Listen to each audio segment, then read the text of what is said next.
kami. Doon po ako nanirahan. Dumating po ako sa Italy ng 18 years old lang. Ngayon po doon po ako nagkaroon ng asawa at pamilya. Ngayon po yung anak ko po ay ngayon ay nasa 27 years old at saka ngayon, ang isa po ay 17 years old.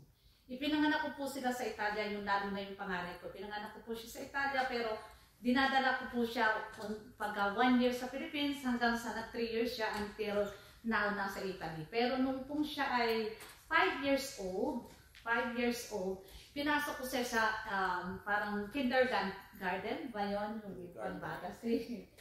Ngayon po, nung pinasok ko po siya, tuwing kakaunin ko siya, meron siyang sugat.